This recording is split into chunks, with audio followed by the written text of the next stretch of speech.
Benih Satu Malam CEO Tengil. Bab 006.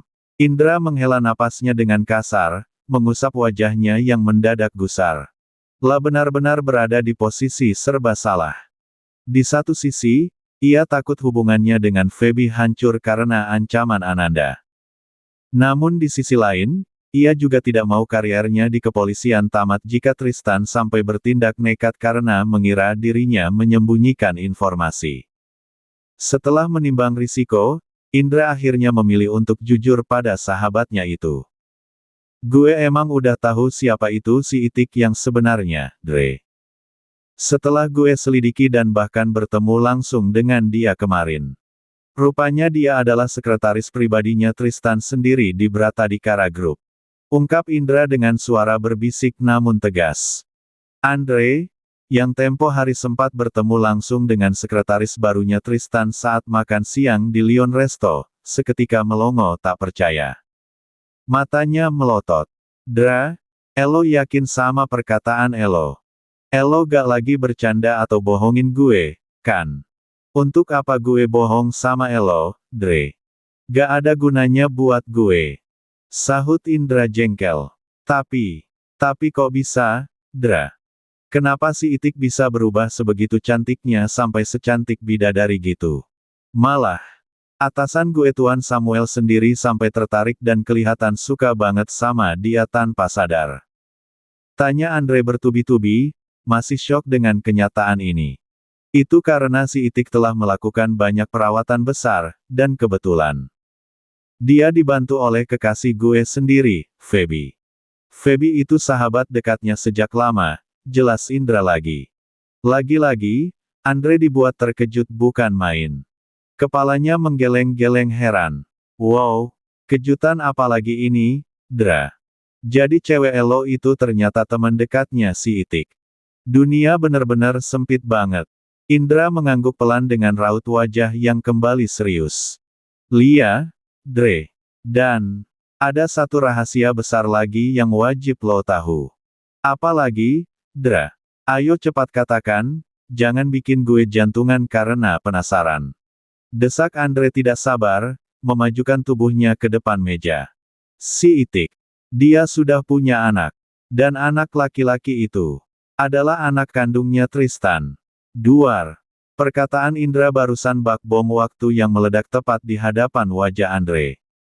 Otaknya seketika membeku. La sama sekali tidak habis pikir jika kejadian naas di hotel 6 tahun lalu ternyata membuahkan janin di rahim gadis yang dulu mereka rundung. Wah, gila. Tokcer juga si Tristan, iya. Sekali tancap langsung jadi. Celetuk Andre spontan dengan tawa hambar, mencoba mencerna rasa syoknya. Indra langsung menjitak pelan lengan Andre, merasa kesal. Hadeh. Di saat genting dan serius seperti ini bisa-bisanya kau berkata seperti itu. Oh iya, gue punya bukti. Gue sempat ambil foto si Itik sama anaknya secara diam-diam pas acara 90 ulang tahun kemarin di mall. Indra merogoh ponselnya, lalu menunjukkan sebuah foto di layar canggihnya. Di dalam foto itu, terlihat jelas wajah Elvano yang sedang tersenyum ceria di depan kue ulang tahun, didampingi Ananda. Melihat guratan wajah bocah itu, Andre tersenyum lebar. Kemiripan bocah itu dengan Tristan benar-benar tidak bisa dibantah. Dra, gue bagi fotonya. Kirim ke gue sekarang. Lie? Iye, nih gue kirim lewat pesan singkat, sahut Indra sambil menekan layar ponselnya. Tapi Dra, Elo yakin 100% kalau itu emang beneran anaknya Tristan. Maksud gue, garis keturunannya legal. Tanya Andre lagi, ingin memastikan tidak ada celah kesalahan. Yakinlah. Kata cewek gue, si Itik itu ketahuan hamil pas dia baru pindah ke Palembang karena ikut program transmigrasi dari pemerintah. Terus, pas usia kehamilannya menginjak 7 bulan, ada seorang pria lokal di sana yang bersedia menikahi dia secara resmi. Si Itik terpaksa menerima pernikahan itu karena dia butuh identitas hukum dan status untuk bayinya nanti. Hanya saja, Suaminya si Itik itu meninggal dunia akibat kecelakaan di saat usia pernikahan mereka masih seumur jagung, tutur Indra panjang lebar, membeberkan cerita yang ia korek dari Feby. Mendengar kronologi lengkap tersebut, senyum licik perlahan terbit di wajahnya Andre. Rasa takutnya hilang, digantikan oleh perasaan lega yang teramat sangat. Informasi ini adalah emas murni yang bisa menyelamatkan lehernya dari kemarahan Tristan, bahkan mungkin bisa membuatnya mendapatkan banyak keuntungan jika ia berhasil menyatukan kembali Tristan dengan anak kandungnya. Setelah menyelesaikan pertemuan singkatnya dengan Indra dan keluar dari kafe privat tersebut, Andre berjalan menuju mobilnya dengan langkah ringan. Sambil menggenggam ponselnya yang kini sudah berisi foto bukti wajah anaknya Tristan, Andre segera mencari kontak nomor pribadi Tristan. La berniat menghubungi sang CEO detik itu juga untuk membocorkan rahasia besar yang akan mengubah takdir mereka semua. 91. Setelah berpisah dari Indra di kafe privat, Andre tidak ingin membuang waktu lebih lama lagi. Dengan sisa rasa syok yang berubah menjadi gairah kemenangan, ia buru-buru merogoh ponselnya di dalam mobil untuk menghubungi Tristan Bratadikara. Sementara itu, di penthouse apartemen mewahnya, Tristan sedang duduk termenung di tepi ranjang. Suasana kamarnya temaram, namun pikiran pria itu justru sedang melayang jauh, mengingat kembali momen manis sekaligus mendebarkan bersama Ananda tadi siang. Sepasang netranya menatap kosong ke arah lantai, sementara jemarinya perlahan terangkat meraba bibir bawahnya sendiri. Di sela rasa perih akibat luka gigitan yang mulai mengering, Tristan tersenyum seorang diri. La seolah masih bisa merasakan dengan jelas betapa manis dan lembutnya belahan bibir Ananda yang sempat ia lum 4T dengan rakus tadi siang. Dert, dert. Lamunan indahnya seketika buyar saat ponsel di atas nakas bergetar nyaring. Tristan berdecak kesal. Kerutan dalam langsung tercetak di dahinya begitu melihat nama Andre tertera di layar. Sebenarnya ia merasa teramat malas untuk menjawab panggilan dari pria itu. Namun, detik berikutnya, Tristan tersentak saat teringat akan perintah mutlak yang ia berikan pada Andre tempo hari untuk menemukan keberadaan si Itik buruk rupa dalam waktu singkat. La ingin melihat, apakah pria itu benar-benar mencarinya atau hanya berniat membual. Tristan menggeser tombol berwarna hijau ke kanan, lalu menempelkan ponselnya ke telinga tanpa mengeluarkan suara sedikitpun. Di seberang telepon, Andre menghembuskan napas lega begitu panggilannya diangkat, walau ia mendadak diserang rasa gugup yang luar biasa akibat keheningan dingin dari sang bos besar. Halo, Tristan. Aku sudah mendapatkan kabar yang sangat valid mengenai si Itik buruk rupa. Aku ingin hari ini juga kita bertemu untuk membahasnya. Ujar Andre dengan nada bicara yang meyakinkan. Seketika, sebuah senyuman lebar terukir di wajah tampannya Tristan. La tentu saja ingin tahu seberapa jauh dan seberapa akurat hasil penemuan Andre soal si Itik. Apakah pria ini benar-benar sudah melacak identitas asli Ananda, ataukah ini cuma taktik murahan agar terbebas dari ancaman mematikan yang ia layangkan kemarin? Tanpa ragu, Tristan menyanggupi. La memberikan alamat sebuah restoran mewah dan terkenal di pusat kota Jakarta untuk menjadi tempat pertemuan mereka malam ini juga. Malam harinya, jam menunjukkan pukul 8. Andre dan Indra telah tiba lebih dulu di restoran mewah yang dijanjikan. Mereka memesan sebuah meja di sudut ruangan yang cukup privat dengan fasilitas kursi sofa yang empuk. Namun, hingga 15 menit berlalu, sosok Tristan masih belum menampakkan batang hidungnya.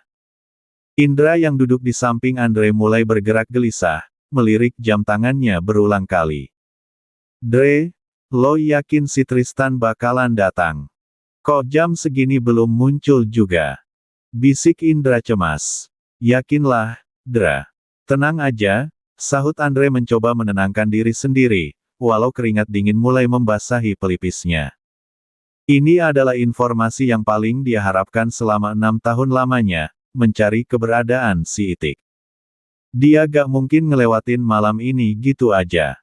Keduanya kembali menyandarkan tubuh di kursi sofa dengan perasaan yang campur aduk dan gugup yang kian merayap. Tak lama kemudian, suasana di dalam restoran mewah itu mendadak berubah menjadi sedingin es. Langkah kaki tegap yang berbunyi stabil terdengar mendekat. Orang yang mereka tunggu-tunggu akhirnya tiba. Begitu melihat sosok pria yang melangkah anggun itu, Andre dan Indra seketika menegakkan posisi duduk mereka. Wajah keduanya mendadak pucat pasi dan kompak menelan ludah dengan 92. Susah payah. Tristan Bratadikara berjalan ke arah mereka dengan raut wajah yang teramat dingin, datar, dan memancarkan aura menakutkan yang siap mengintimidasi siapa saja. Tanpa menyapa atau mengumbar senyum, Tristan langsung mendudukkan diri di kursi tunggal restoran, tepat berhadapan langsung dengan Andre dan juga Indra. Mata tajamnya menatap lurus ke arah dua pria di depannya. Aku tidak punya banyak waktu untuk basa-basi, ucap Tristan dengan suaranya yang berat, berusaha bersikap sedingin mungkin. Sebenarnya, di dalam hati, Tristan sedang bersenang-senang. Karena ia sudah mengetahui identitas asli Ananda, ia sengaja ingin mengerjai dan menguji dua pria di hadapannya saat ini. Rasanya ia belum puas melihat mereka berdua gemetar ketakutan di bawah kuasanya. Sekarang cepat kalian katakan informasi apa yang kalian dapatkan soal si itik buruk rupa. Jangan buang waktuku jika itu cuma bualan. Andre menarik napas dalam-dalam, lalu menatap mata Tristan dengan berani demi menjamin keselamatannya sendiri.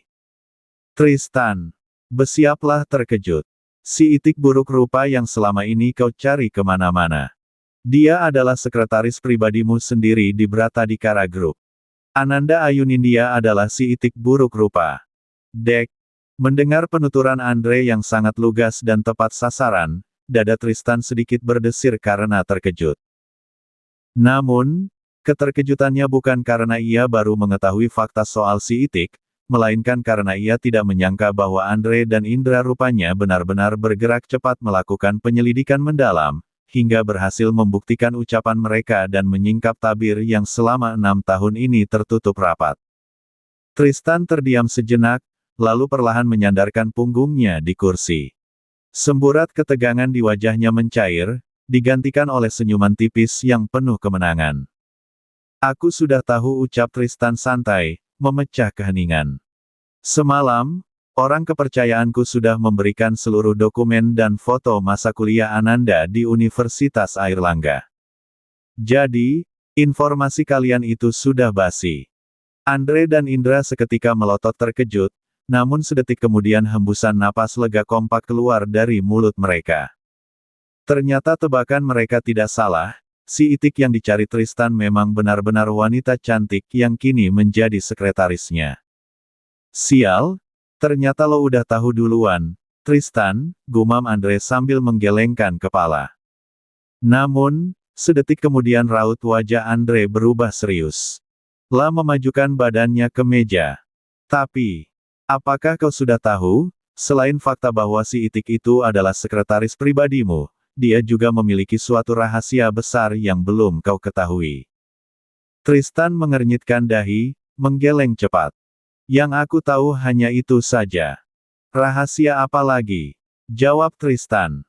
Nada bicaranya kini terdengar jauh lebih melunak, hampir sama seperti saat mereka masih kuliah dulu dan sering berkumpul bersama.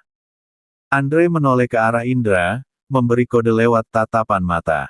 Indra mengangguk pelan, memberikan isyarat agar Andre segera membuka kartu as tersebut. Tristan, apakah kau tahu jika si itik saat ini sudah memiliki seorang anak laki-laki? Tanya Indra berhati-hati. Mendengar pertanyaan itu, raut wajah Tristan seketika berubah murung. Kilat kecewa terpancar jelas dari sepasang matanya. 93. Ya, aku tahu. Ronald juga melaporkan hal itu. Si itik pernah menikah saat pindah ke Palembang, dan anak laki-laki bernama Elvano itu adalah putranya dengan mendiang suaminya. Mendengar jawaban Tristan, baik Andre maupun Indra kompak menghela napas panjang. Mereka saling berpandangan dengan tatapan tidak percaya, lalu Andre mendekatkan bibirnya ke telinga Indra untuk berbisik pelan. Dra, si Tristan dari dulu bodohnya kagak ilang-ilang, ya. Udah tahu dia sendiri yang dulu menjebol gawangnya si Itik malam itu, sekarang malah beranggapan kalau anaknya si Itik itu anak orang lain. Cibir Andre berbisik gemas. Indra hanya mengangguk pelan dengan wajah canggung, sambil melirik tidak enak ke arah Tristan. Rupanya, meski berbisik, gerak-gerik mereka tertangkap oleh mata tajamnya Tristan yang kini kembali menatap mereka dengan tatapan sedingin es. "Hei! Kalian berdua berani mengataiku di depanku, hah?" Bentak Tristan, membuat suasana meja kembali mencekam. "Ingat, semua kerumitan ini terjadi gara-gara ulah bajingan seperti kalian berdua, 6 tahun lalu. Harusnya gue sudah kirim elo berdua ke neraka." Seketika Andre dan Indra kompak menelan ludah dengan susah payah, nyali mereka menciut seketika. Sorry, Tristan. Bukan begitu maksud kami," sahut Andre terbata-bata, mencoba meredakan amarah sang CEO. "Sebenarnya, anak laki-laki itu adalah putramu sendiri dengan si Itik." Dek, kata-kata Andre bagaikan hantaman gada besar yang tepat mengenai dadanya Tristan. Jantungnya berhenti berdetak sesaat. Dengan gerakan refleks, Tristan langsung beranjak berdiri dari tempat duduknya hingga kursi tunggal itu bergeser ke belakang. "Apa? Kalian jangan asal bicara. Jangan mengarang cerita untuk mengelabui negosiasi kita," gertak Tristan dengan napas memburu. "Kami tidak bohong, Tristan.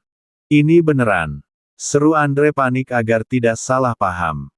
Pacarnya Indra ini adalah sahabat dekatnya si Itik dari dulu, dan dialah orang yang sudah merubah si Itik menjadi wanita secantik sekarang. "Bener kan, Dra? Ayo jelasin." Indra mengangguk cepat, memperkuat argumen Andre. "Lia, Tristan, itu benar. Kemarin siang aku bahkan sempat ikut merayakan ulang tahun Elvano di restoran di dalam mall bersama pacarku dan juga si Itik.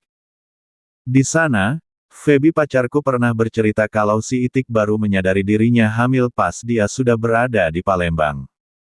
Dan saat usia kehamilannya menginjak 7 bulan, ada seorang pria di sana yang bersedia menikahi dia demi memberikan Elvano identitas hukum dan akta kelahiran yang jelas agar anak itu tidak dicap sebagai anak haram.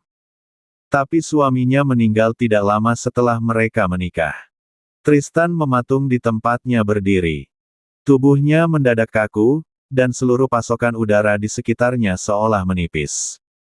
Pikirannya berputar hebat, mengingat kembali malam terkutuk sekaligus berharga 6 tahun yang lalu di Hotel Permata. Jadi peristiwa malam itu telah membuat si Itik hamil? Tanya Tristan dengan suara yang bergetar hebat, menatap kedua temannya dengan pandangan kosong tak percaya. Dia mengandung dan melahirkan darah dagingku sendiri." "Betul sekali, Tristan. Kau sudah menjadi seorang ayah sekarang. Dan Elvano, bocah laki-laki itu adalah putra kandungmu," jawab Indra mantap, menginformasikan kebenaran yang paling nyata malam itu. 94. Andre segera merogoh saku jasnya dan membuka galeri ponsel. Lah menyodorkan layar benda pipi itu ke hadapan Tristan. Di sana, terpampang sebuah foto yang sangat jernih, di mana Ananda dan seorang bocah laki-laki berwajah sangat tampan sedang tersenyum begitu bahagia di depan sebuah kue ulang tahun yang lilinnya baru saja ditiup. Tristan dengan tangan yang bergetar hebat meraih ponselnya Andre. Matanya tidak berkedip menatap lekat-lekat guratan wajah bocah di foto itu. Garis rahangnya, bentuk hidungnya, bahkan binar matanya. Semuanya adalah cetakan sempurna dari dirinya sendiri. Jemari kokoh Tristan bergerak lambat, mengusap lembut permukaan layar, menyentuh wajah putra kecilnya dan juga wajah Ananda bergantian. "Maafkan papa karena terlambat mengetahui keberadaanmu, nak," bisik Tristan, suaranya tercekat di tenggorokan. Air matanya runtuh begitu saja, menetes membasahi layar ponsel di genggamannya. "Papa berjan. Papa akan memberikan pesta ulang tahun yang paling mewah untukmu nanti."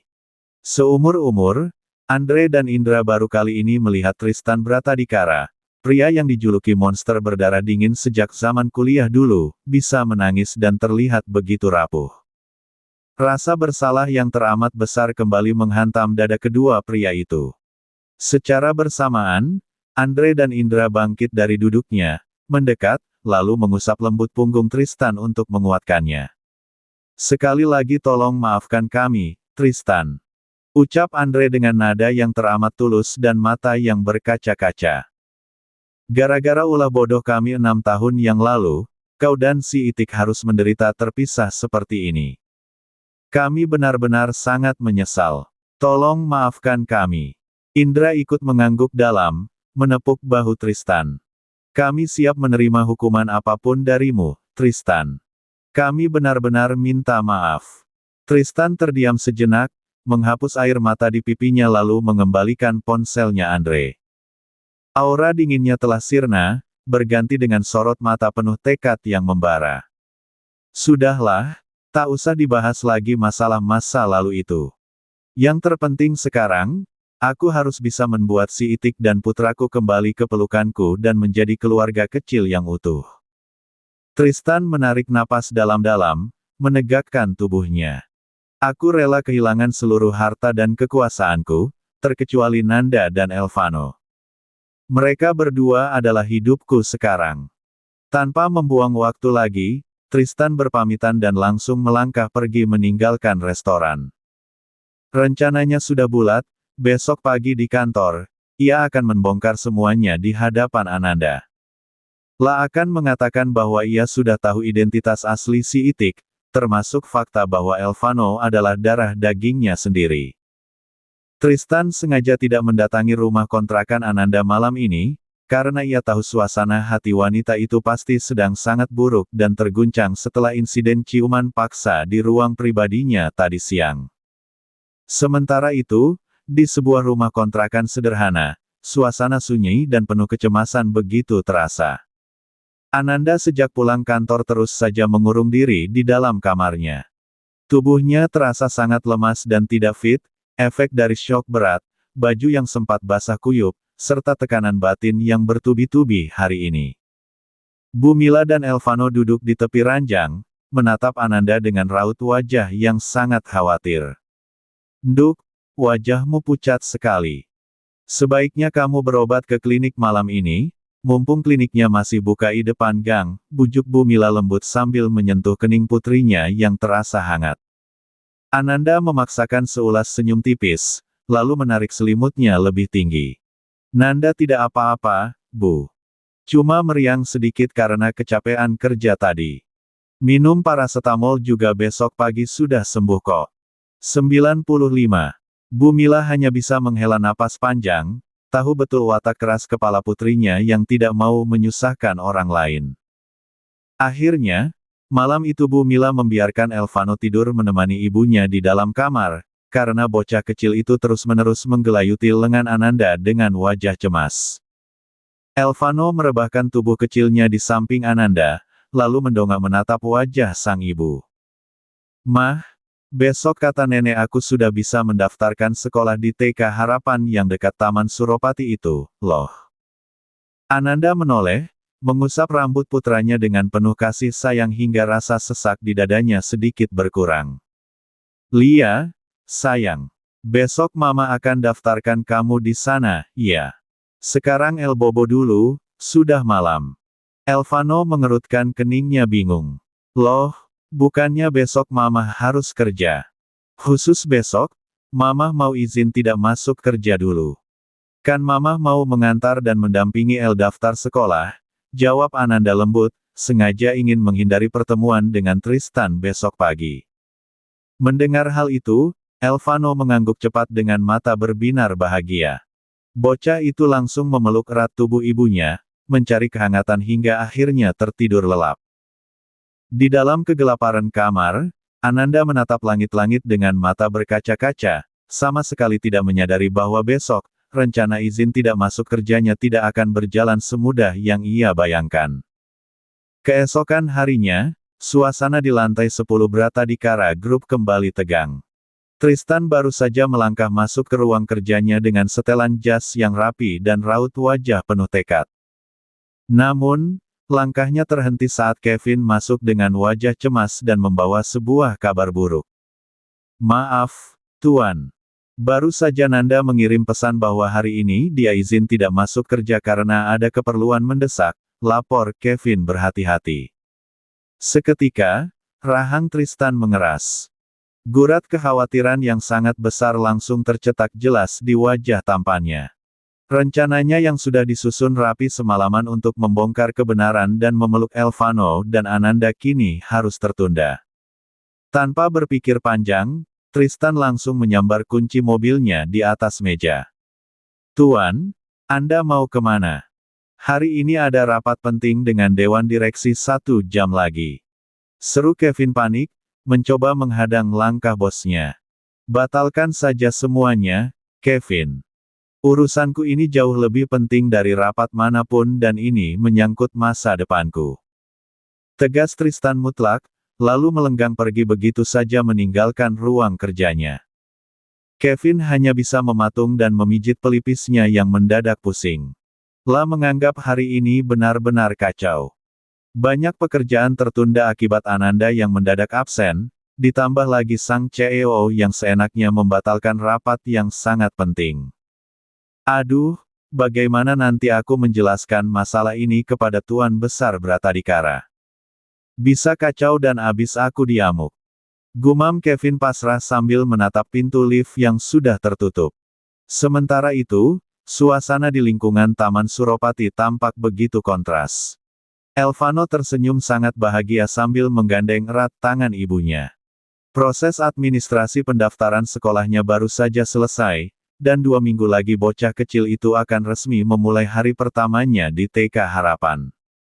Di rumah kontrakan tadi pagi, Bu Mila sebenarnya sempat terkejut saat tahu putrinya mendadak memutuskan tidak masuk bekerja hari ini. Namun, melihat wajah Ananda yang masih agak pucat, Bu Mila membiarkannya agar sang putri 96 bisa menyegarkan pikirannya. Kini, Ananda mengajak putranya berjalan-jalan santai di area taman yang asri sambil menikmati berbagai kuliner kaki lima di tempat tersebut. Elvano terlihat begitu girang. Baginya, bisa jalan-jalan bersama ibunya seperti ini adalah hal yang paling mewah, meskipun hanya di sebuah taman sederhana. Di saat yang bersamaan, Bu Mila baru saja hendak mengunci pintu rumah kontrakan untuk pergi berbelanja ke warung sayur di ujung gang. Namun, gerakannya terhenti saat sebuah mobil mewah hitam mengkilap berhenti tepat di depan pagarnya. Detik berikutnya, ia dikejutkan dengan kemunculan seorang pria jangkung bertubuh atletis dan berwajah tampan yang keluar dari mobil tersebut. Bu, Nandanya ada. Tanya Tristan langsung tanpa basa-basi, berusaha bersikap sesopan mungkin di hadapan ibu dari wanita yang dicintainya. Ya ampun, kirain ibu siapa? Anda, atasannya Nanda di kantor, iya. Tanya Bu Mila menjulurkan leher, sedikit pangling namun ingat sekilas dari cerita putrinya. Lia, Bu. Saya atasannya Nanda. Apakah Nanda ada di dalam? Aduh, maaf sekali, Tuan. Nanda sedang pergi keluar bersama El. Tadi pamitnya mau mendaftarkan El sekolah di TK dekat Taman Suropati. Gak jauh kok dari sini, jalan kaki 300 meter juga sudah sampai, jelas Bu Mila ramah. Tristan mengulas senyum lega. Baik, Bu. Terima kasih banyak informasinya. Saya permisi dulu. Pria itu langsung berbalik dan bergegas melajukan mobilnya menuju lokasi yang disebutkan. Setibanya di Taman Suropati, Tristan segera memarkirkan mobilnya asal dan melangkah lebar memasuki area taman. Netranya bergerak lincah mencari keberadaan Ananda dan sang putra. Suasana taman di jam pagi menjelang siang ini sudah tidak begitu ramai, hanya menyisakan beberapa pengunjung dan pedagang kaki lima yang mangkal di sudut-sudut jalan. Tristan mengedarkan pandangannya ke seluruh penjuru. Hingga akhirnya, pandangannya terkunci pada area bermain anak. Di atas sebuah ayunan besi, ia melihat Ananda dan Elvano sedang duduk bersama, tertawa begitu lepas dan bahagia sambil menyantap sepotong roti bakar coklat. Melihat pemandangan indah itu, dada Tristan berdesir hebat. Kerinduannya tumpah ruah. Tidak mau membuang waktu lebih lama lagi, Tristan langsung melangkah cepat menghampiri mereka. Akhirnya aku menemukanmu, Itik. Kau si Itik buruk rupaku. Ucap Tristan dengan suaranya yang berat, bergetar oleh emosi yang membuncah. Dek, tawa Ananda seketika terhenti. Tubuhnya mematung di atas ayunan. Lah hafal betul, terarmat hafal dengan suara berwibawa yang selama ini selalu menghantui mimpi buruk maupun mimpi indahnya. Dengan gerakan lambat, Ananda menoleh dan sepasang matanya membelalak tak percaya mendapati Tristan kini sudah berdiri tepat di dekatnya.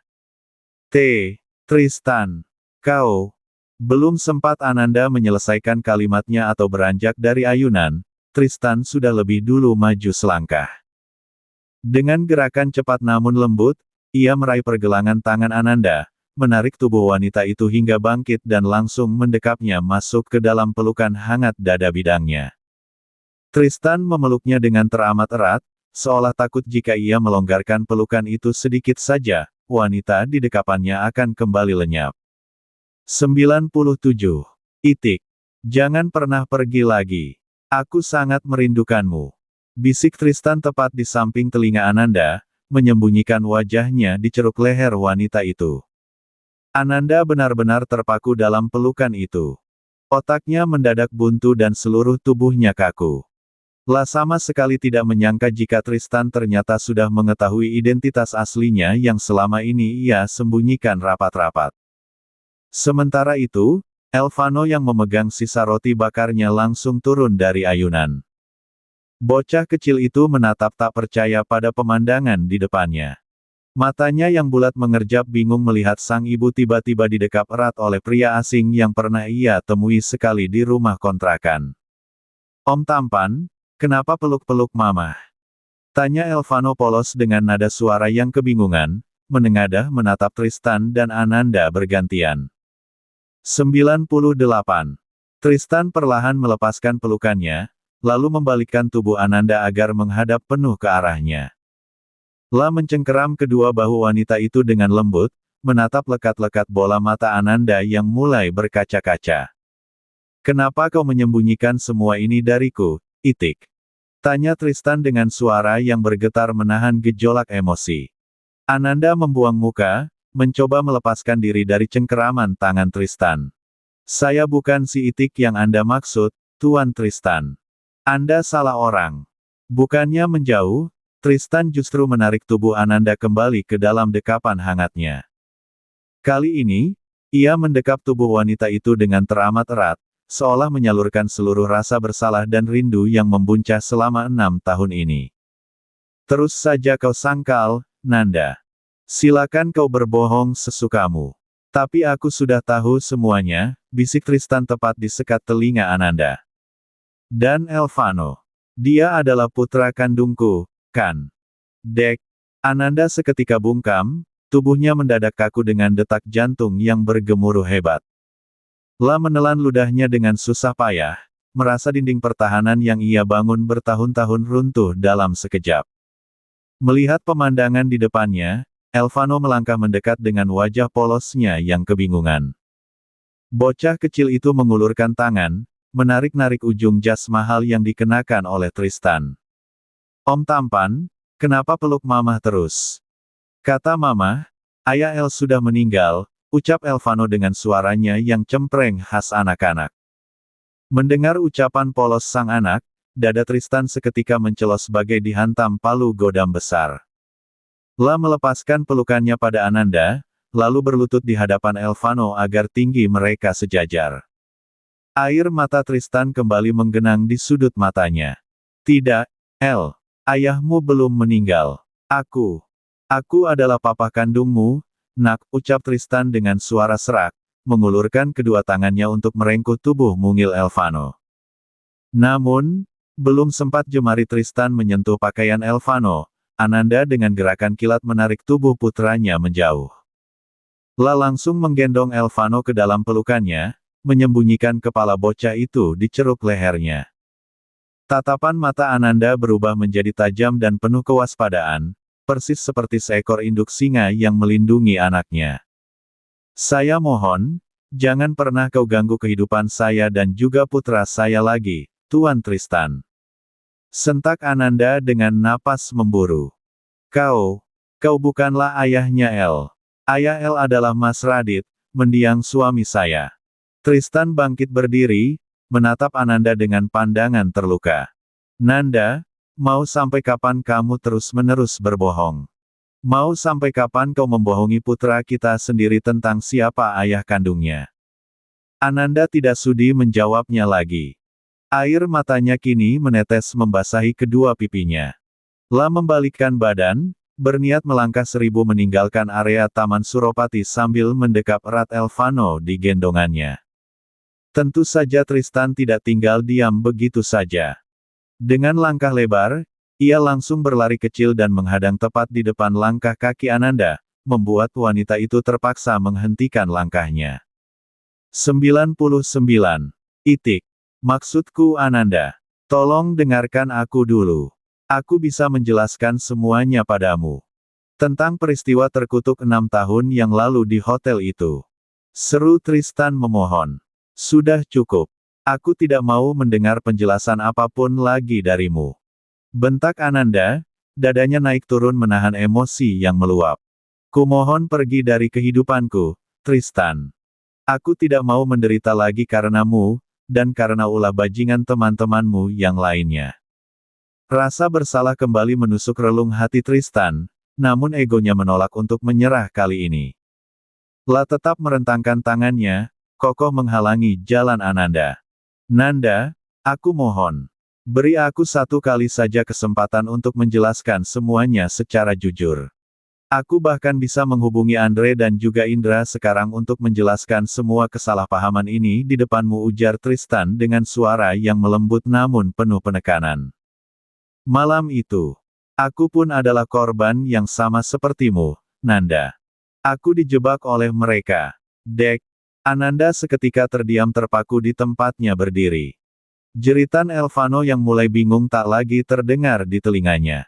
Otak Ananda mendadak memproses untaian kalimat yang baru saja keluar dari bibirnya Tristan. Tristan juga adalah korban. Korban yang sama seperti diriku malam itu. Batin Ananda bertanya-tanya, menatap lekat-lekat sepasang mata Tristan yang kini memancarkan kejujuran dan kepedihan yang teramat sangat. Ananda terdiam di tempatnya berdiri, mencerna setiap kata yang keluar dari bibirnya Tristan. Matanya menatap lekat sepasang bola mata pria di hadapannya, mencari kebohongan di sana. Namun, rasa trauma masa lalu kembali membisikkan keraguan di benaknya. Mana bisa aku percaya dengan ucapanmu dan komplotanmu sendiri, Tristan Bratadikara? Tanya Ananda, suaranya bergetar menahan sinisme sekaligus rasa perih yang mendalam. Tristan memajukan tubuhnya, menatap Ananda dengan sorot mata memohon yang teramat tulus. Kumohon kali ini saja, percaya padaku, Nanda. Dulu aku akui perilakuku memang begitu buruk dan kasar kepadamu di kampus. Tapi aku tidak sebrengsek dan sehina itu untuk melakukan hal menjijikan di luar kendaliku. Aku ingin meluruskan semuanya, Nanda. Malam itu aku juga tidak sadar, dan pelakunya. Otak di balik semua ini memang Andre dan juga Indra. Ananda kembali terbungkam. Di dalam lubuk hatinya, ia ingin sekali mempercayai perkataan itu agar beban dendamnya sedikit berkurang, namun logikanya belum bisa menerima kenyataan pahit yang mendadak terbongkar ini dengan mudah. Tanpa menunggu jawaban atau penolakan lebih lanjut dari Ananda, Tristan langsung merogoh ponsel di saku jasnya. Dengan cepat, ia menekan nomor Andre. Begitu panggilan tersambung, suara Tristan yang menggelegar tanpa memberi celah bantahan. Andre, ajak Indra dan datang ke kafe di dekat Taman Suropati sekarang juga. Kutunggu dalam waktu 15 menit. Jika kalian tidak datang, aku bersumpah tidak akan membiarkan kalian berdua hidup dengan tenang di kota ini. Ancam Tristan mutlak, lalu langsung memutuskan sambungan telepon secara sepihak. Di tempat lain, Andre yang saat itu sedang sibuk memeriksa berkas di kantor cabang milik Wilmar World Group di Jakarta langsung menegang. Keringat dingin menetes di pelipisnya mendengar nada suara Tristan yang siap membunuh. Tanpa membuang waktu, Andre bergegas menyambar kunci mobilnya sambil menghubungi Indra via ponsel. Kebetulan, Indra baru saja selesai menjalankan apel pagi bersama anggota polisi lainnya di markas. Begitu menerima telepon panik dari Andre yang mengabarkan amukan Tristan, Indra langsung meminta izin kepada atasannya dan 100. Bergegas memacu motornya menuju lokasi yang sudah ditentukan. Tristan menoleh ke arah Ananda, tatapannya melembut. "Nanda, ayo kita ke kafe di seberang sana. Kita selesaikan semuanya di dalam agar El tidak kepanasan." Ananda tidak menjawab, namun langkah kakinya akhirnya bergerak mengikuti Tristan menuju sebuah kafe bernuansa tenang di dekat taman yang saat jam-jam ini masih sangat sepi pengunjung. Selarna berjalan dan hingga mereka duduk di salah satu sudut meja bundar, Ananda tetap mendekap erat Elvano di pangkuannya. La sama sekali tidak membiarkan putranya itu bergeser mendekat ke arah Tristan. Merasa suasana di antara orang dewasa di sekitarnya begitu tegang, Elvano mendongak. Dengan suara yang sangat lirih, bocah kecil itu berbisik di telinga ibunya. "Mah, apakah benar om tampan itu adalah papa kandung El?" Mendengar pertanyaan polos itu, dada Ananda berdenyut nyeri. La mengusap punggung putranya dengan lembut seraya berbisik kembali, "SSSTT. Jangan bicara soal itu dulu sekarang ya, nak. Nanti kalau sudah sampai di rumah, baru mama jelasin semuanya ke El." Elvano mengangguk patuh, lalu menyandarkan kepalanya di dada sang ibu. Tak butuh waktu lama bagi Tristan, Ananda, dan El untuk menunggu. Suasana kafe yang hening itu seketika terpecah saat pintu kaca berdentang terbuka. Andre dan Indra melangkah masuk secara bersamaan dengan napas yang agak memburu. Pandangan mereka langsung tersapu ke sudut ruangan. "Dre, itu Tristan sama si Itik. Wah, ada Elvano juga." Bisik Indra mendadak gugup setengah mati. Langkah kakinya terasa berat. La sangat yakin bahwa setelah ini, Ananda akan mengamuk dan memarahinya habis-habisan karena ia telah melanggar janji dan membeberkan identitas wanita itu sebagai si Itik kepada Tristan semalam. Sementara Andre yang berjalan di sampingnya melirik ke arah Tristan dan Ananda dengan raut wajah yang mendadak mengeras. Di dalam hatinya, sebuah pergolakan besar sedang terjadi. Sepertinya aku sudah tidak bisa lagi menyimpan rahasia besar ini sendirian. Aku harus memberi tahu Tristan yang sebenarnya tentang malam itu. Bukan hanya kami berdua.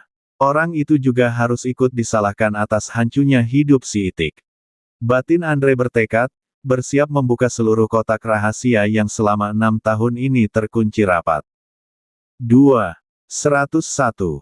Andre dan Indra melangkah dengan kepala tertunduk, lalu mendudukkan diri di kursi kayu panjang, tepat berhadapan dengan Ananda dan Tristan yang menatap mereka tanpa kedip.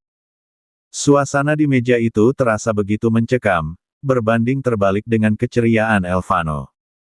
Bocah kecil itu rupanya melihat Gio, anak pemilik kafe yang kebetulan merupakan teman sebayanya dan sudah sering bermain bersama di taman, kini sedang melambaikan tangannya di dekat area bermain mini kafe.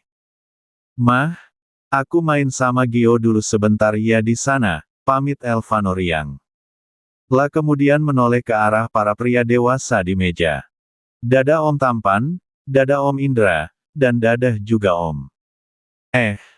Seketika Elvano menghentikan ucapannya, ia bingung harus menyebut nama Andre karena baru pertama kali bertemu. "Panggil aja Om Ganteng, ya ei." Kelakar Andre, mencoba mencairkan atmosfer yang membeku. Sayangnya, candaan Andre sama sekali tidak membuang ketegangan. Baik Ananda maupun Tristan hanya memasang ekspresi datar dan sedingin es, menatap Andre dengan pandangan menghunus. "Oke siap, Om Ganteng." Ucap Elvano polos sambil mengacungkan kedua jempolnya dengan riang, lalu bergegas berlari menghampiri Gio. Indra yang memperhatikan punggung Elvano yang menjauh refleks bergumam, "El lucu dan pintar sekali ya, untung sifatnya tidak kaku seperti papa." Indra seketika membekap mulutnya sendiri dengan telapak tangannya karena hampir saja keceplosan memancing amarah Tristan. Kalian jangan banyak berbasa-basi. Bentak Tristan pelan namun syarat akan penekanan, membuat Andre dan Indra tersentak gugup. Ayo cepat jelaskan semuanya kepada Nanda tanpa ada yang ditutupi sedikit pun tentang peristiwa 6 tahun yang lalu. Andre dan Indra saling lirik dengan dahi yang dibanjiri keringat dingin. Indra menyenggol lengan sahabatnya. Dre, elo dulu yang cerita dari awal, nanti bagian tengah ke belakang baru gue yang nyusul. Sambil menghembuskan napas panjang untuk menata detak jantungnya, Andre akhirnya memberanikan diri menatap Ananda yang sudah berkaca-kaca. Nanda, Tristan. Sehari sebelum acara pesta malam Halloween itu dimulai, aku sebenarnya diperintahkan oleh seseorang untuk mencekokimu dengan minuman beralkohol dosis tinggi. Rencana awal orang itu adalah membuatmu tak berdaya, lalu menjebakmu agar tidur dengan salah satu dosen pembimbing kita, yaitu Pak Dani, ungkap Andre jujur. Dek, seketika Ananda dan Tristan terkejut bukan main. Napas Ananda tertahan di tenggorokan, tidak menyangka bahwa persekongkolan malam itu jauh lebih busuk dari yang ia bayangkan selama ini. Ayo ceritakan semuanya, Dre. Jangan setengah-setengah. Aku benar-benar tidak tahu ada skenario gila seperti ini. Desak Tristan, rahangnya mengeras. Andre mengangguk pasrah. Orang itu kesal karena Pak Dani telah membuatnya kecewa dan skripsinya dinilai tidak sempurna, bahkan disuruh revisi sampai ketiga kalinya.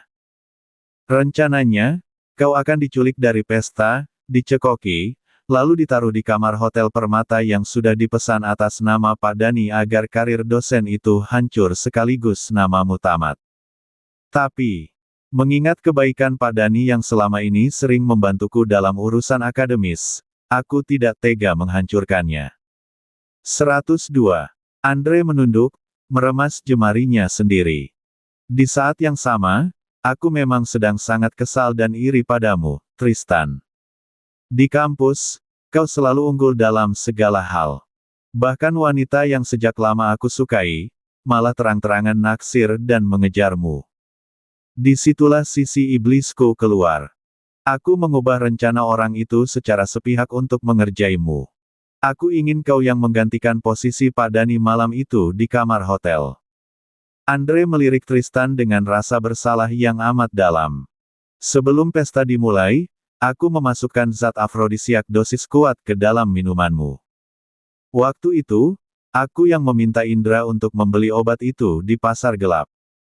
Dan sebenarnya, Indra sama sekali tidak tahu obat itu akan digunakan untuk apa. Hanya aku, dan orang yang memerintahku yang tahu. 1. Air mata Ananda menetes perlahan membasahi pipinya. Dadanya terasa sesak dan perih menyadari betapa biadabnya orang-orang di masa lalunya yang tega menjadikan kehormatan dan masa depannya sebagai alat balas dendam serta taruhan ego. Melihat Andre menjeda ceritanya, Indra segera menyambung dengan suara bergetar. Dan setelah kau mulai tidak sadarkan diri akibat pengaruh obat itu di aula pesta, Tristan. Aku dan Andre yang membopongmu keluar menuju mobil, lalu membawa masuk dirimu ke dalam kamar hotel Permata. Di dalam kamar itu, si Itik. Maksudku Nanda, sudah terbaring di atas ranjang tempat tidur. Indra menatap Ananda dengan tatapan memelas penuh penyesalan. Nanda, malam itu kau sebenarnya masih setengah sadar saat dibawa ke hotel. Tapi, orang yang membawamu dari area pesta ke kamar hotel. Aku sempat melihat dari kejauhan sebelum dia kabur, dia tega memukul bagian belakang tengkukmu dengan keras sampai kau benar-benar pingsan total agar tidak bisa melawan. Mendengar kronologi yang begitu runtut, Tristan mengepalkan kedua tangannya di atas meja hingga urat-urat di lengannya menonjol tajam. Matanya berkilat murka, siap menghancurkan siapa saja. Lantas, siapa orangnya? Siapa bajingan yang sudah berani memerintahkanmu dari awal untuk menjebak Nanda dan Pak Dani, Andre? Cepat katakan. Bentak Tristan abis kesabaran, suaranya menggelegar rendah hingga membuat beberapa pelayan kafe menoleh takut. Andre menelan ludahnya dengan susah payah. Ia memantapkan hatinya untuk membuka dalang utama di balik hancurnya masa lalu mereka. Orang itu. Orang itu adalah Bella, Tristan. Ya, Bella. Dia yang sejak awal terobsesi padamu dan ingin menghancurkan Nanda karena dia tahu kau diam-diam sering memperhatikan si Itik, sekaligus ingin menyingkirkan Pak Dani. Jawab Andre lantang, 1. BRAKKK. Tristan tiba-tiba beranjak dari tempat duduknya dan menggebrak meja kayu di hadapan mereka dengan sangat keras. Suara hantaman itu berdentang nyaring di dalam kafe yang sepi, mengejutkan Andre, Indra, dan bahkan membuat Ananda tersentak kaget hingga refleks menoleh ke arah area bermain memastikan Elvano tidak ketakutan. Dasar bedebah kau, Bella. Bentak Tristan dengan suaranya yang bergetar hebat. Kedua tangannya mengepal kuat di sisi tubuh hingga kuku jarinya memutih, sementara rahang dan wajahnya mengeras menahan amarah yang membakar dada. Andre menelan ludah, mencoba menenangkan Tristan sebelum melanjutkan kesaksiannya yang belum selesai. Malam itu, setelah rencana awal berantakan, Bella mencarimu kemana-mana, Tristan. Namun, aku terpaksa berbohong padanya.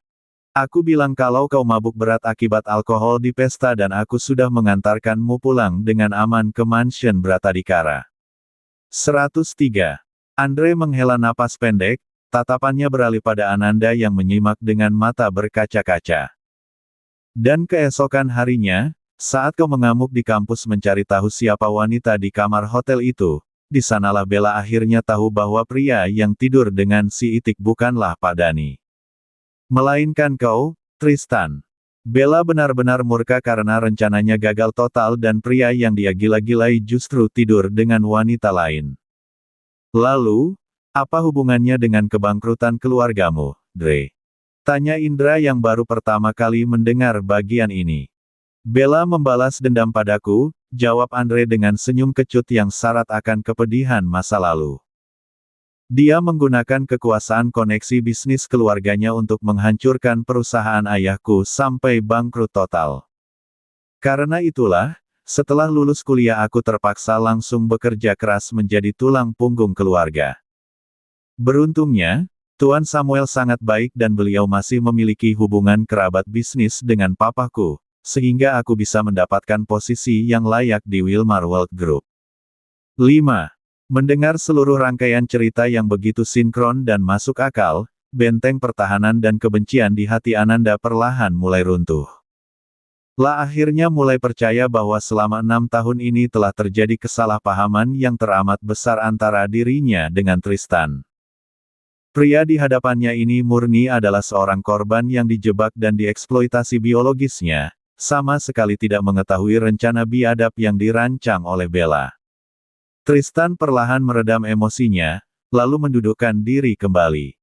La menoleh ke arah Ananda, menatap lekat sepasang bola mata wanita yang teramat dicintainya itu dengan sorot mata yang melunak dan syarat akan penyesalan. Sekarang, apakah kau sudah percaya padaku, Nanda? Bahwa malam itu aku juga telah dijebak oleh mereka. Tanya Tristan dengan suara yang melembut. Dan aku juga ingin meminta maaf yang sebesar-besarnya atas sikap burukku dulu yang sering merundungmu saat di kampus. Melihat Tristan menurunkan egonya, Indra ikut memajukan tubuhnya dengan wajah memelas. Saya juga meminta maaf yang sebesar-besarnya padamu, Nanda. Karena ketidaktahuanku dan ketakutanku dulu, kau harus menanggung semuanya sendiri. Kau boleh menghukum kami berdua, Nanda. Aku pasrah. Kesalahanku jauh lebih fatal, Nanda, timpal Andre, kepalanya tertunduk dalam menatap meja dengan rasa penyesalan yang teramat pekat. Aku yang membawa Tristan ke kamarmu dan merusak masa depanmu demi ego dan rasa iriku. Mungkin aku memang tidak pantas untuk mendapatkan maaf darimu, tapi aku tetap ingin meminta maaf yang setulus-tulusnya padamu. Ananda masih bergeming, air matanya perlahan menetes melewati pipi mulusnya. Terlalu banyak kebenaran yang menghantam kepalanya dalam waktu 1 jam ini. Di tengah keheningan itu, Tristan kembali membuka suara, menatap Ananda dengan senyuman tipis yang terasa getir.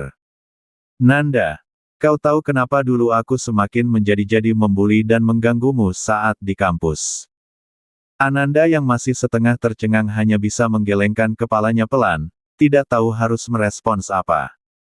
Itu karena aku diam-diam suka sama kamu, Nanda, ungkap Tristan jujur, menyuarakan rahasia terbesar yang ia simpan rapat-rapat di dalam hatinya sejak masa kuliah. Dek, jantung Ananda seolah berhenti berdetak sesaat. La benar-benar tidak percaya dengan apa yang baru saja didengarnya. Bagaimana mungkin seorang Tristan Bratadikara, pangeran kampus yang dipuja banyak wanita cantik dan modis bisa menyukai dirinya yang dulu sangat cupu, berantakan, dan dijuluki si itik buruk rupa. 104. Sebelum Ananda sempat mencerna keterkejutannya, Tristan mengulurkan tangan kekarnya di atas meja. Dengan gerakan yang teramat lembut dan penuh kehati-hatian, ia menggenggam jemari tangan Ananda yang terasa dingin. Tristan menatap lurus ke dalam sepasang bola mata Ananda, memancarkan seluruh kesungguhan jiwa yang ia miliki. Nanda, aku mencintaimu. Sangat mencintaimu, sejak dulu hingga detik ini. 105. Melihat tautan jemari Tristan dan Ananda yang kian erat, Andre dan Indra saling berpandangan. Mereka tahu tugas mereka untuk meluruskan masa lalu telah usai, dan kini saatnya memberikan ruang bagi sepasang kekasih yang telah terpisah 6 tahun itu. Tristan, Nanda, sepertinya urusan kami di sini sudah selesai. Kami pamit undur diri dulu, ya. Kami tidak mau menjadi pengganggu di momen berharga kalian, ucap Andre tulus sambil menepuk bahu Indra agar ikut bangkit. Tristan mendongak, lalu mengangguk pelan dengan seulas senyum tipis di sudut bibirnya. La cukup puas karena kedua temannya itu tahu diri dan cukup pengertian. Setelah Andre dan Indra melangkah keluar dari kafe, keheningan mendadak menyelimuti meja mereka. Ananda terpaku.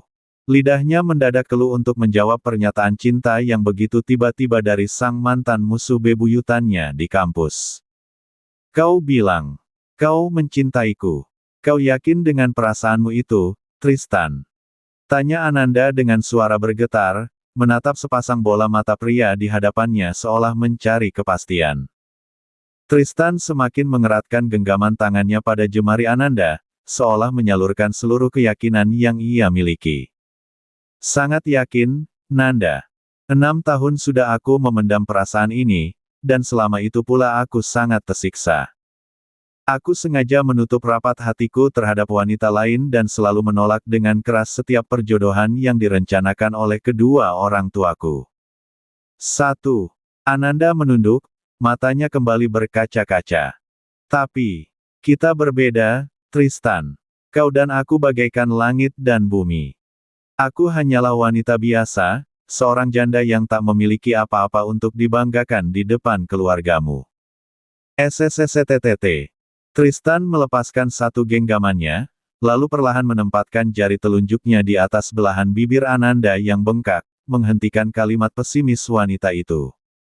Jangan pernah kau ucapkan kata perbedaan itu lagi, Nanda. Aku bersumpah, aku rela melepaskan semua kemewahan ini. Aku rela menjadi orang biasa seperti yang lainnya, asalkan aku bisa bersamamu dan juga Elvano. Aku tidak peduli dengan tahta Bratadikara jika harganya harus kehilanganmu lagi. Nanda, tolong, percayalah padaku kali ini, mohon Tristan dengan tatapan mata yang begitu dalam dan syarat akan damba. 23. Untaian kalimat yang keluar dari bibir Tristan merangsek masuk ke dalam dada Ananda, seketika meruntuhkan tembok pertahanan tinggi yang sengaja ia bangun selama bertahun-tahun. Hati kecilnya tidak bisa berbohong lagi. Pria egois di hadapannya ini masih menjadi cinta pertamanya yang tak pernah tergantikan. Ananda mengusap sisa air matanya, lalu menatap mantap ke dalam bola matanya Tristan yang masih menunggu jawaban darinya. Kalau boleh tahu, sejak kapan kamu mulai menyukaiku? Apa yang kau lihat dalam diriku di masa lalu yang penuh kekurangan itu?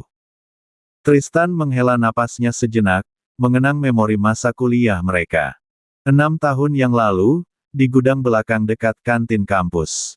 Apakah kau masih ingat? Di atap gudang tua itu, kau selalu berteriak keras dan memaki namaku serta teman-temanku yang lainnya untuk meluapkan kekesalanmu. Dek, Ananda terhenyak. Lah ingat betul kejadian itu. Dulu, atap gudang adalah tempat rahasianya untuk meluapkan rasa sakit hati akibat rundungan Tristan dan komplotannya. Terus, hanya karena melihatku marah-marah seperti itu yang 106 membuatmu menyukaiku. Tidak, Nanda, potong Tristan dengan senyuman hangat, dan dari situlah Tristan memiliki rasa ketertarikan terhadap Ananda. Apakah kau ingat, suatu hari di koridor saat kau tidak sengaja menjatuhkan buku catatanmu? Di sana tertulis buku harianmu. Kau menulis bahwa kau menyesal mengikuti program beasiswa untuk bisa melanjutkan kuliah di Universitas Airlangga karena selalu aku ganggu. Tapi di halaman berikutnya, kau menulis hal yang membuat duniaku berbalik. Kau mengatakan bahwa akulah pria yang membuatmu semangat untuk bisa masuk ke Universitas Airlangga. Kau berjuang mati-matian belajar siang dan malam hanya demi bisa satu kampus dan dekat denganku. Tristan menjeda kalimatnya, matanya berkaca-kaca mengingat kebodohannya di masa lalu. Sungguh suatu perjuangan dan pengorbanan yang membuat kedua mataku dan hatiku yang buta ini terbuka lebar. Aku tersadar bahwa cinta yang kau miliki untukku begitu tulus, Nanda. Dan saat kejadian malam naas di hotel itu terjadi, aku benar-benar merasa sangat bersalah. Aku mengutuk diriku sendiri karena telah merusak wanita yang begitu tulus mencintaiku. Lalu, kenapa setelah kejadian itu kau tidak segera mencariku dan mengatakan semua ini padaku, Tristan? Kau tahu betapa hancurnya aku pada saat itu, kau telah merenggut kesucianku, harga diriku. Tanya Ananda, menyuarakan rasa sakit yang dipendamnya selama 6 tahun. Hanya beberapa jam setelah malam itu, saat aku ingin menyusulmu ke rumahmu untuk menjelaskan semuanya dan bertanggung jawab, mamaku berhasil menemukanku dan ia mencegatku di jalan di saat aku hampir saja sedikit lagi tiba di depan rumahmu. Dan mamaku menjelaskan padaku sambil menangis bahwa papaku mengalami kecelakaan tragis di Kanada. Aku terpaksa langsung pergi ke sana bersama mama hari itu juga, tutur Tristan dengan nada menyesal. Papa mengalami koma yang cukup lama di rumah sakit, sehingga aku dipaksa keadaan untuk langsung menggantikan posisinya memimpin perusahaan. Aku harus meninggalkan masa mudaku yang harusnya dinikmati bersama teman-teman. Semuanya berubah menjadi kenangan kelam. Aku dipaksa fokus bekerja dan mengurus perusahaan, tak ada lagi istilah bermain dan bersenang-senang dalam hidupku. Tristan mengusap punggung tangan Ananda dengan lembut. Di saat aku ingin kembali mencari keberadaanmu, aku justru mengalami banyak penderitaan dan tekanan dari keluargaku sendiri. Hidupku diatur sepenuhnya oleh mereka. Terkecuali soal pasangan hidup. Sampai kapanpun aku menegaskan kepada mereka, aku hanya akan memilihmu, Nanda. Jika tidak menikah denganmu, maka seumur hidupku aku tidak akan pernah menikah dengan siapapun. Mendengar penjelasan panjang lebar dari Tristan yang penuh dengan kepedihan dan perjuangan yang tak pernah ia ketahui selama ini, pertahanan Ananda runtuh sepenuhnya. Rasa benci, trauma, dan ego yang membentengi hatinya menghilang tak berbekas, digantikan oleh rasa cinta yang kembali membuncah hebat. 1. Tanpa memperdulikan genggaman tangan mereka lagi, Ananda langsung bangkit dari kursinya dan menghambur ke pelukan Tristan. Lah memeluk pinggang pria di hadapannya itu dengan sangat erat, menyembunyikan wajahnya di dada bidang Tristan sambil menangis sesenggukan, meluapkan seluruh rasa rindu dan beban berat yang akhirnya terangkat dari pundaknya. Tristan pun dengan sigap mendekap erat tubuh Ananda, mengecup puncak kepalanya berkali-kali dengan perasaan lega yang tak terkira. Aku juga masih mencintaimu Tristan, rasa cintaku yang dulu dan sekarang masih tetap sama. Ucapnya yang sudah tak kuasa lagi untuk memendam perasaannya terlalu lama.